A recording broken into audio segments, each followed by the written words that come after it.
Bom dia a todos. Que a paz de nosso Senhor Jesus Cristo nos envolva agora e sempre. Quando eu ouço o que a Rosalina falou, aí então minhas mãos ficam mais geladas ainda. Então, mas que Jesus nos ampare, né? Bem, Memei nos conta que um velho árabe analfabeto orava a cada noite com tanto fervor que certa vez o dono da grande caravana o chamou à sua presença e lhe perguntou: por que oras com tanta fé? Como sabes que Deus existe, se nem ao menos sabes ler? E o velhinho, muito humilde, respondeu: eu conheço a existência do nosso Pai Celestial pelos sinais dele. Como assim? Perguntou o caravaneiro. E o velhinho passou a se explicar. Quando o senhor recebe uma carta de pessoa distante, como sabes quem foi que a escreveu? Pela letra. Quando o senhor recebe uma joia, como se informa quanto ao autor dela? Pela marca do ourives. O velhinho sorriu e continuou. Quando houve passos de animais ao redor da tenda, como sabes depois, no dia seguinte, se foi de um camelo, de um cavalo ou de um boi? Pelos rastros, respondeu o caravaneiro admirado. Então o velhinho, chamando-o para fora da barraca, mostrou-lhe o céu, onde a lua brilhava cercada por uma multidão de estrelas, e disse respeitoso: aqueles sinais lá em cima não podem ser dos homens. Nesse instante, o orgulhoso caravaneiro ajoelhou-se na areia de olhos úmidos e pôs-se a orar também. Nas primeiras perguntas do Livro dos Espíritos, quando Kardec trata da existência de Deus, na questão número 9, a resposta foi exatamente a mesma. Tudo aquilo que não é obra do homem só pode ser obra de Deus. E eles ainda usaram um provérbio para reforçar essa ideia.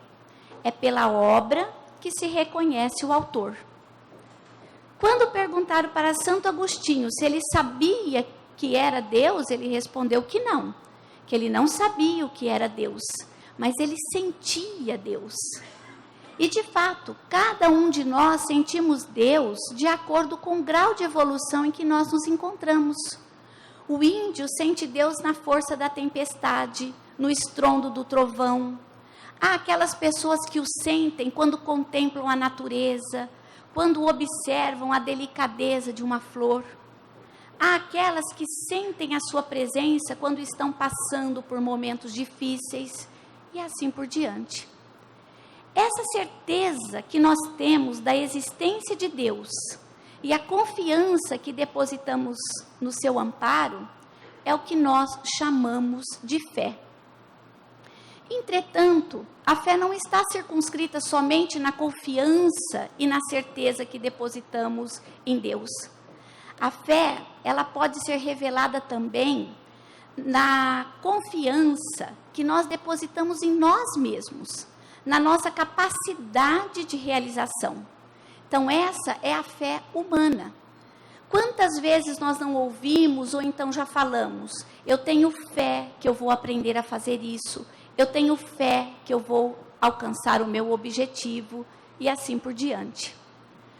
Outra maneira da fé ser revelada, de maneira direta e especial, é através da ação magnética. Ou seja, o homem pode atuar sobre o fluido cósmico universal, modificando-lhe as qualidades. Daí decorre que aquele que possua uma grande quantidade desse fluido, se juntar a ele uma vontade vigorosa de fazer o bem, consegue realizar prodígios, curas, por exemplo, que nós comumente chamamos de milagres. Mas nós espíritas sabemos que milagre, na acepção do termo, não existe. Porque milagre seria algo de extraordinário, que está fora das leis naturais. E nós sabemos que para todos esses acontecimentos, essas curas, existe uma explicação. Estão dentro das leis naturais. Hoje, com o estudo do espiritismo e do magnetismo, que é uma espécie de energia vital, nós entendemos como isto acontece. Simplificando, seria o homem agindo sobre os fluidos que existem no universo, modificando-lhes as qualidades, transformando-os e aplicando em relação àquele que necessita. Nosso Senhor Jesus Cristo, sendo governador espiritual do planeta Terra, ele tinha perfeito conhecimento dessas leis. Ele sabia manipular perfeitamente esses fluidos. Por isso que ele conseguiu realizar tantas curas, fazer com que cegos voltassem a ver, paralíticos voltassem a andar. Ele conseguiu transformar a água em vinho e assim por diante. No livro A Gênese, no capítulo 15, denominado Os Milagres do Evangelho, Kardec nos explica como é que Jesus manipulava esses fluidos, como é que ele agia. Então, nós trouxemos aqui o exemplo daquela mulher que sofria mais de 12 anos de um sangramento. E ela já havia gasto tudo o que possuía, mas não alcançou a sua cura. Quando ela ouviu falar de Jesus, ela guardou a certeza que se pelo menos ela tocasse nas suas vestes, conseguiria ficar curada. E assim o fez. Em meio à multidão, ela alcançou as vestes de Jesus e tocou-as. E imediatamente, Jesus perguntou: quem foi que me tocou? E Pedro respondeu: como saber, Senhor? A multidão te comprime. E ele então disse a Pedro: alguém me tocou, porque de mim saiu virtude. E ela, reconhecendo-se curada, identificou-se. E Jesus então lhe disse: a tua fé te curou. Ou seja, através da vontade vigorosa, do desejo ardente que ela tinha de se curar e dos fluidos emanados por nosso Senhor Jesus Cristo, ela alcançou o seu objetivo. A fé, sobretudo, é uma força atrativa. Tanto que no Evangelho segundo o Espiritismo, no capítulo 19, A Fé Transporta Montanhas, Kardec nos fala assim: se todos os homens se achassem bem persuadidos da força que trazem em si, seriam capazes de realizar o que até hoje eles chamam de prodígios e que, no entanto, não passa de um desenvolvimento das faculdades humanas. Quanto mais forte for no homem a certeza em si próprio, maior se torna a sua capacidade de realização. Portanto, a fé pode ser humana e pode ser divina. Humana quando nós guardamos em nós a certeza, na nossa capacidade de realização, de alcançar os nossos objetivos. E divina quando depositamos em Deus, nosso Pai, a nossa confiança. E nosso Senhor Jesus Cristo, na sua imensa bondade para conosco, antes de partir, ele ainda nos prometeu: pedirei ao Pai e ele vos enviará outro Consolador, para que fique eternamente convosco. O Espírito da verdade que o mundo não pode receber, porque não o vê. Vós, porém, o conhecereis, porque permanecerá em vós, porque permanecerá convosco e estará em vós. No mesmo livro, A Gênese, só que no capítulo 17, Kardec nos explica essas palavras de Jesus. Ele nos fala ali que quando Jesus disse outro Consolador, ele não estava se referindo à sua volta. Caso contrário, ele não teria usado o termo outro. E nem tampouco ele estava se referindo a uma outra individualidade encarnada. Por quê? Porque uma pessoa não poderia estar junto de nós o tempo todo, por toda a eternidade. não poderia estar em nós. Logo, fica compreendido que o pensamento de Jesus se referia a uma doutrina altamente consoladora, que uma vez assimilada por cada um de nós, por cada coração, estaria junto deste por toda a eternidade. E nós temos na doutrina espírita a grande voz do Consolador prometido ao mundo pela misericórdia de Jesus. Porque a doutrina espírita vem reviver todos os seus ensinos. E vem nos falando agora de uma maneira mais clara. Porque agora sim nós já temos mais maturidade espiritual para compreender, para conhecer. E um dos pontos que a doutrina espírita nos esclarece é justamente sobre este que nós estamos comentando hoje, a respeito da fé. Nos ensinando que a nossa fé, ela precisa ser raciocinada e não cega como a tínhamos até então. Porque antes nós acreditávamos naquilo que nos era imposto, naquilo que nos era apresentado. Nós não parávamos para refletir se aquilo era verdadeiro, falso, se aquilo tinha uma lógica ou não tinha uma lógica. Agora, a fé raciocinada que o Espiritismo nos apresenta, ela caminha ao lado da ciência. Então, nós acreditamos em alguma coisa, por exemplo, na continuidade da vida, nos espíritos, porque aquilo foi estudado, aquilo foi analisado, foi comprovado. Allan Kardec, que foi o codificador da doutrina espírita, ele era um homem muitíssimo inteligente, dotado de um bom senso extraordinário, tanto que foi chamado de o bom senso encarnado.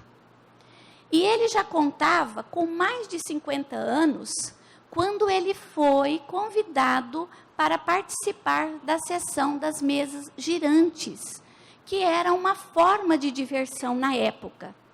Tinha esse nome porque as mesas se movimentavam, respondiam inteligentemente às perguntas que lhes eram feitas, através de pancadas. Então, uma pancada significava um sim, 2 pancadas, por exemplo, significava um não.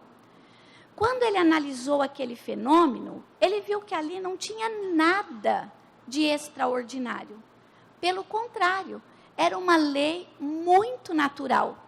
Era a ação do mundo invisível sobre o mundo visível. Pessoas exatamente como nós, só que sem o corpo de carne. Por isso que ele dizia assim: para crer não basta ver, é preciso, sobretudo, compreender. E à medida que nós vamos compreendendo tudo isso que vemos, que se passa à nossa volta, tanto do ponto de vista físico, como do ponto de vista espiritual, vamos construindo dentro de nós a fé inabalável. Daí nasce a aceitação, daí nasce a resignação, o entendimento da dor e, consequentemente, o consolo para as nossas almas. Emmanuel nos fala assim: conseguir a fé é não mais dizer eu creio, mas afirmar eu sei, com todos os valores da razão tocados pela luz do sentimento.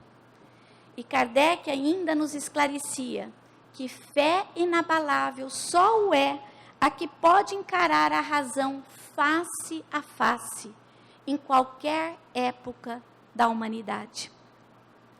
Só que a aquisição dessa fé inabalável, ela demanda trabalho dos mais persistentes. Ela não pode ser imposta a ninguém, ela não pode ser transferida a ninguém. Então, nós estamos falando aqui dessa fé íntima, verdadeira, e não das crenças religiosas. Porque isso nós até podemos impor, obrigar alguém a ir conosco nesta ou naquela crença. Ela não pode ser transferida e nem imposta a ninguém, porque é uma aquisição de cada um de nós. que vai acontecendo através das existências sucessivas. Por isso que nós vemos pessoas que basta um acontecimento para fazer com que desabroche dentro dele aquela fé verdadeira, forte. Enquanto que em outras, ela dificilmente penetra. É que as primeiras já viram e compreenderam. Enquanto as segundas, tudo ou quase tudo ainda tem de aprender. E à medida que nós vamos edificando essa fé verdadeira dentro de nós, vamos passando não mais somente a acreditar em Deus, mas sobretudo a compreender Deus, a sentir Deus como Santo Agostinho sentia e sobretudo a amá-lo realmente. Agora, como é que nós podemos demonstrar a nossa fé? A oração é uma maneira? É uma maneira. A oração sempre agrada a Deus quando dita com sinceridade, com fervor. No entanto, somente a oração não basta. Ou seja, não adianta ficarmos repetindo o nome de Deus todo o tempo. Senhor, Senhor, e permanecermos de braços cruzados. Porque a fé, ela nos pede, sobretudo, ação. É a lição do fazer contida no Evangelho de nosso Senhor Jesus. Se nós lermos atentamente os Evangelhos de Lucas, Mateus, João, Marcos, nós vamos ver ali quantas vezes Jesus se referiu à necessidade de fazer. Quantas vezes ele usou esse verbo. Vai e faze o mesmo. Na parábola do bom samaritano. Faze isso e viverás. Bem-aventurados sereis se o fizerdes. Toda vez que fizerdes, e assim por diante. Então, fé e obras necessitam caminhar lado a lado. Quando nós queremos ou vamos construir uma casa aqui na terra, não basta apenas o desejo. Nós precisamos do quê? Nós precisamos do terreno, do projeto, dos materiais para a construção, da mão de obra. E tudo isso nos pede trabalho. No caso da fé, trabalho no bem. Quando Tiago, na sua epístola, estudou a esse respeito, nos falou a esse respeito, ele nos perguntou assim: meus irmãos, que proveito terá se alguém disser que tem fé e não tiver as obras? Por acaso somente a fé poderá salvá-lo? Se um irmão ou uma irmã estiverem nus ou com falta de alimentos cotidianos, e algum de vocês lhes disser: ide em paz, fartai-vos, aquentai-vos, mas não lhes derdes as coisas necessárias para o corpo, que proveito virá daí? Assim também a fé, se ela não tiver obras, é morta em si mesma. Portanto, não basta apenas comparecermos aos cultos religiosos para demonstrarmos a nossa fé. Não basta orarmos incessantemente sem refletir nas nossas palavras. Não basta afirmarmos que cremos em Deus. Sobretudo, nós precisamos testemunhá-la. E de que maneira? Servindo a Deus na pessoa do nosso próximo, através do nosso semelhante. E nesse sentido, Jesus foi o nosso maior exemplo. Ele não permaneceu na esfera de luz em que ele se encontrava, somente amando e glorificando a Deus. Mas o que ele fez? Ele veio até nós, penetrou a atmosfera escura da terra para nos ensinar igualmente o caminho que nos conduziria até Deus, nosso Pai. E nós sabemos que após a sua partida, todos aqueles corações que o procuravam seguir, eles foram também perseguidos e condenados à morte. ora queimados vivos em fogueiras, ou então trucidados por feras famintas nos espetáculos circenses. Mas todos eles enfrentavam ali a morte serenos, porque eles sabiam que o que iria desaparecer naquele momento era apenas o corpo, que é perecível. Agora, seus espíritos não, porque estes eram imortais, né? São imortais. E mais ainda, Jesus estava aguardando por eles. Então, nós temos na história exemplos magníficos de cristãos que entravam nas arenas cantando, demonstrando uma fé impressionante, que deixava admirado o próprio povo e os próprios juízes. Hoje, nós não temos mais essas perseguições religiosas que nos obrigam a renegar a Deus, que nos obrigam a não seguir os exemplos, os ensinos de nosso Senhor Jesus Cristo. Mas nós podemos ainda demonstrar a nossa fé na maneira como nós nos comportamos nos momentos difíceis do nosso dia a dia e também na luta íntima que travamos conosco mesmos para vencer as nossas imperfeições.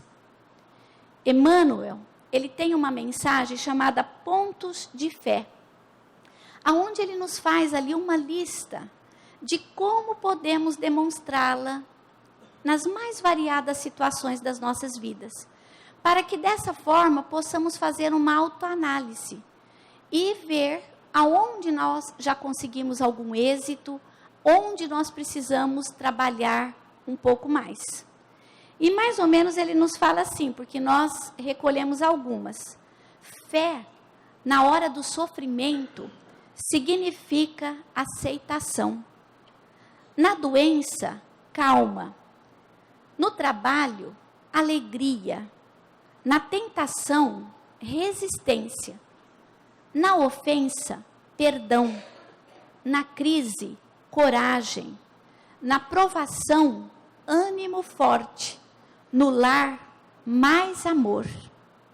E ele ainda nos fala que o cristão, ele sabe que conhecerá testemunhos sucessivos.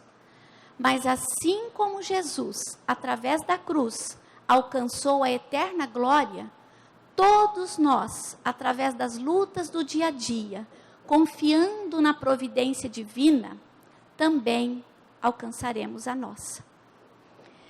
Nós trouxemos um exemplo para demonstrarmos o quanto é importante termos Deus em nossas vidas.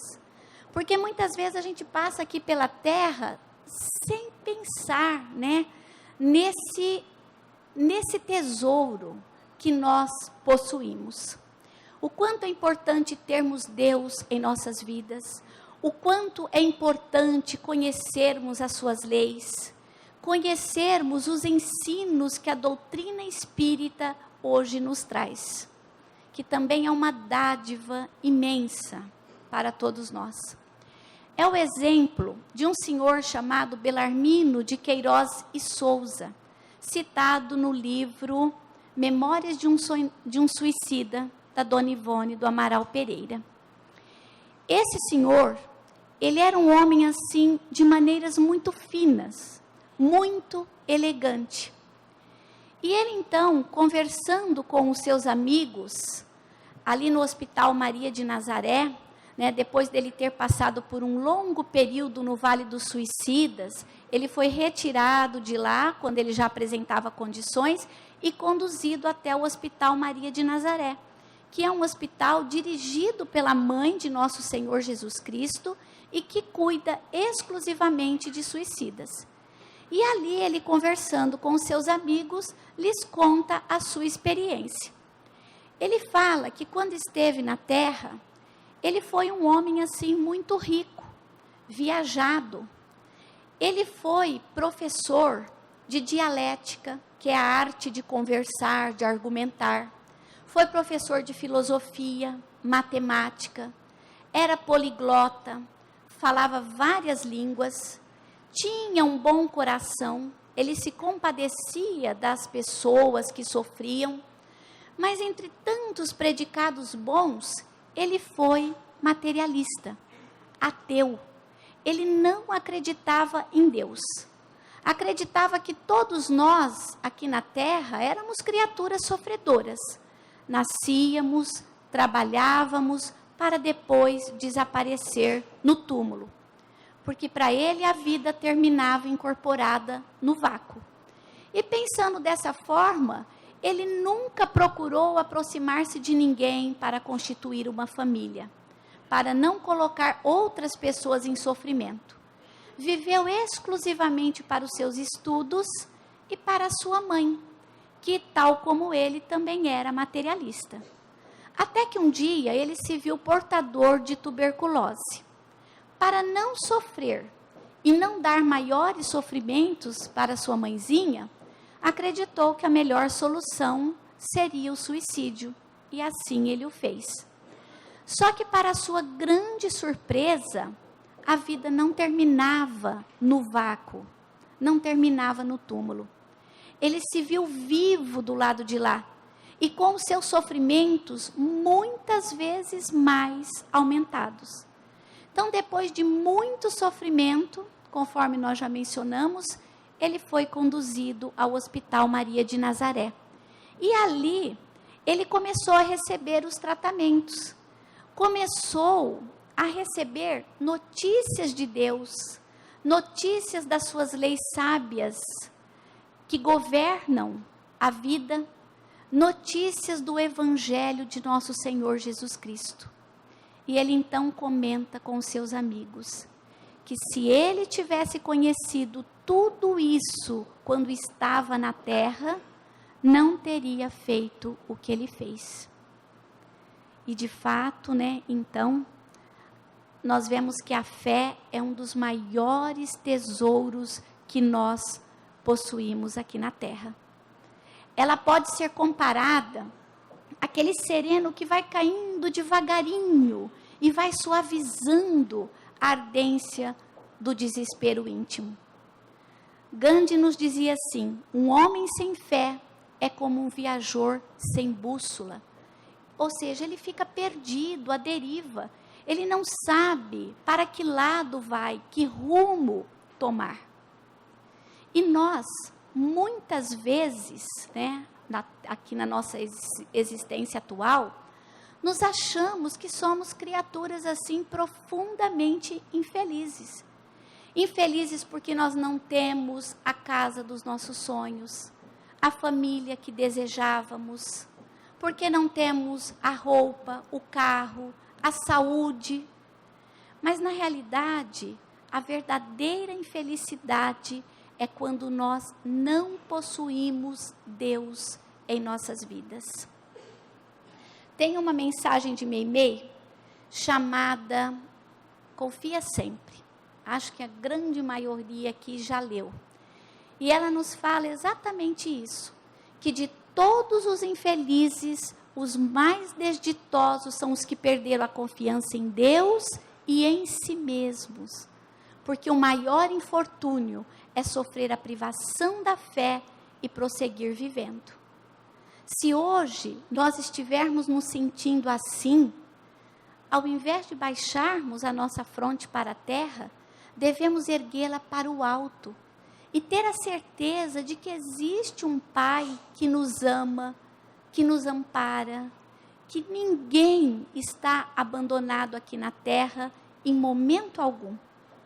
E nosso Senhor Jesus Cristo nos lembrava isso, quando Ele nos disse assim: não vos inquieteis com o dia de amanhã, a cada dia basta o seu mal. Olhai os lírios do campo, que não tecem, não fiam, e no entanto nem Salomão em toda a sua glória jamais se vestiu como um deles. Olhai as aves do céu, que não semeiam, não ceifam, não guardam em celeiros, e no entanto o Pai Celestial as alimenta. Que dirá vós, homens de pouca fé? Nós trouxemos 3 frases para refletirmos a respeito. A primeira é de Maria Dolores: Sem crises e sem problemas, ninguém sabe se tem fé. A semana passada, eu estava conversando com uma amiga e ela estava me contando sobre um câncer que ela teve. E ela disse assim, olha, quando eu fiquei sabendo, eu não perguntei por que é que eu estava com esse câncer, mas para que eu estava com esse câncer. Então, aí ela falou que ela fez assim, uma autoanálise sobre a vida dela, sobre o que ela ainda podia fazer. E ela disse exatamente isso. É no momento do sofrimento que a gente pode analisar a nossa fé. A outra frase é de Emmanuel. A criatura convicta da paternidade divina anda no mundo fortalecida e feliz. Será que é assim que nós estamos andando aqui na Terra? E a terceira também é de Meimei. Deus tem estradas onde o mundo não tem caminhos. Então, às vezes, para nós, não tem mais solução. Mas Deus tem estradas onde o mundo não tem caminhos.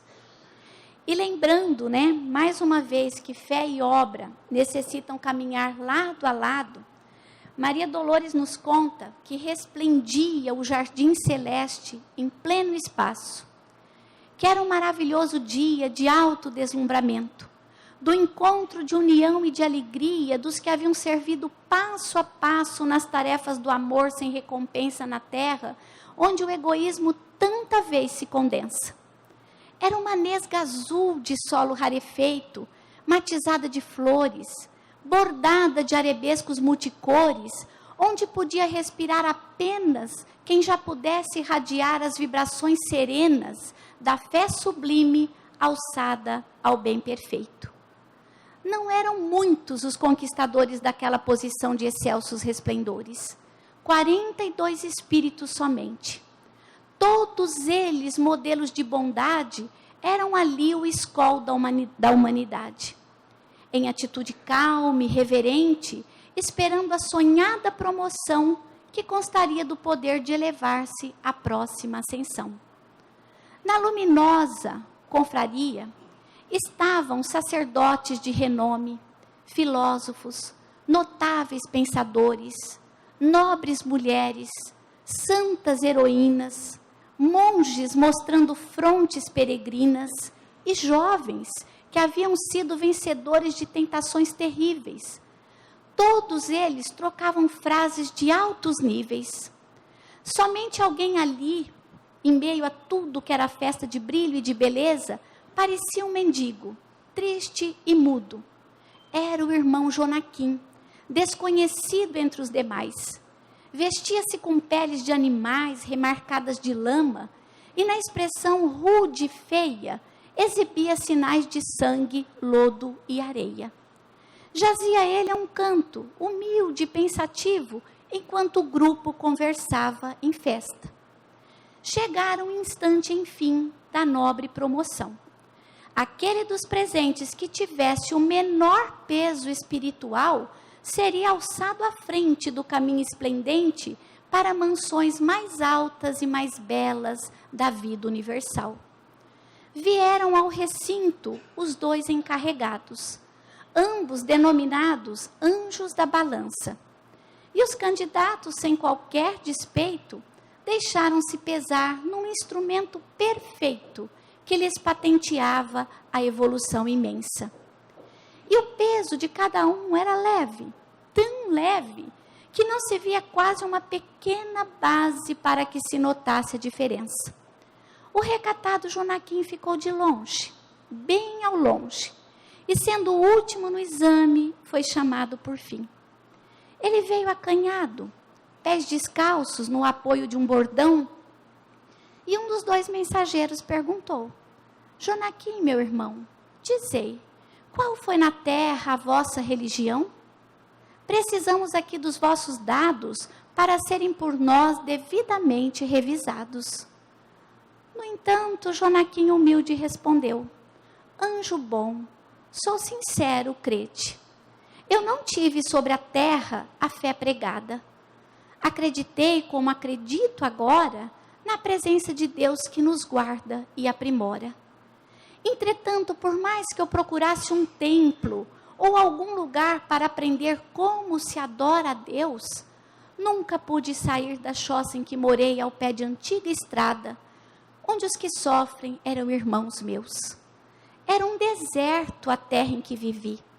Despendi muito tempo a transportar crianças e doentes que ansiavam por água em solo diferente. A minha estreita choupana era uma porta aberta à desventura humana. Ouvi a confissão de míseros velhinhos que clamavam em vão pelos parentes, agonizando desvalidos e aguardando debalde os próprios descendentes. De quantos eu cerrei na morte os olhos baços, não saberei o número por certo. Só Deus sabe os que vi morrendo nos meus braços, e os que enterrei a sós na penúria sem nome, e as crianças sem apoio que me buscavam sentindo sede e fome. Deus me perdoe se eu nunca fui às crenças para estudar a fé e entender diferenças. Mas ouvi dizer também que houve um homem que nunca descansou fazendo o bem, que amou aos bons, aos maus, sem ferir a ninguém. Ah, como desejaria tê-lo visto. Dizem que se chamava Jesus Cristo. Nunca lhe ouvi no mundo os lúcidos ensinos, mas ouvi dizer também que por serem divinos, ele morreu na cruz. A pequena assembleia ouvia expectante, enternecida, aquele que soubera amenizar a vida. Em seguida, puseram Jonaquim sob o exame preciso em nome de Jesus. E logo em seguida, os anjos da balança anunciaram num sorriso que o velho Jonaquim tinha o peso da luz. Então, que Jesus nos fortaleça nesse caminho. Muito obrigada.